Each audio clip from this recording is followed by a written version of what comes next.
This Close Up in Class monthly policy discussion looks at the border crisis. So, Julian, should we send all these children back home? In this country, you know, there is a law, there's a 2008 law, there is due process. So what we're saying at NCLR is they really need to have a hearing. That's what our law is. Each needs to have a hearing, and those that qualify, you know, should under our law be able to stay in the country, and those that don't will have to return to their home country. But we have a due process here in this country. We have a judiciary system that works, and each of these individuals who have crossed the border needs to receive their fair, hearing, and then depending on what our law says, then we need to follow that. This whole issue of whether or not these people ought to be deported turns on the issue of what is the purpose of deportation. Basically, deportation is the enforcement of our immigration laws that sends the message to people outside of the United States who would come in illegally that there's no point in doing so because they're likely to be apprehended and sent back out of the country.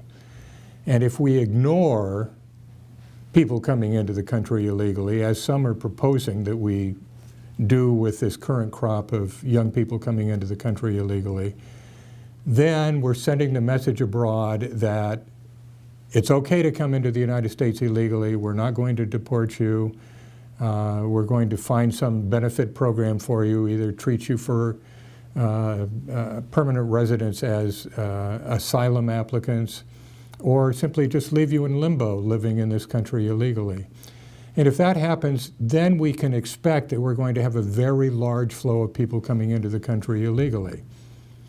And putting that flow, illegal flow, in context, we have to remember that we have about 1 million, on average more than 1 million people a year legally admitted into the United States.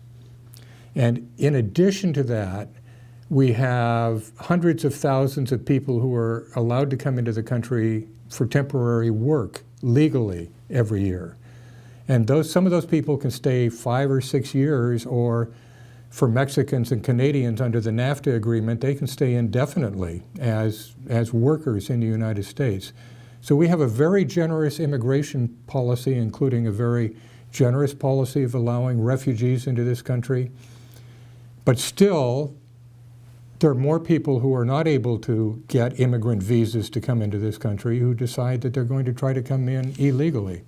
And those are the people we have to be tough about in terms of enforcing our immigration law, both apprehending them when they come into the country, and if they do get into the country, then being prepared to deport them back to their home countries, with the limited exception if they really would face persecution if they were sent back to their home countries. Should the other countries in the region play a role? I think that is happening. I think some have crossed into neighboring countries such as Costa Rica, Nicaragua, and even Mexico itself. But many, as you know, already have relatives or someone living in the United States.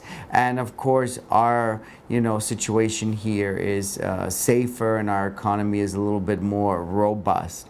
But many have been deported, many have returned. Many know that they should not be coming because they will be returned to their home country. So unfortunately, it's a real international crisis that the international community needs to work to resolve.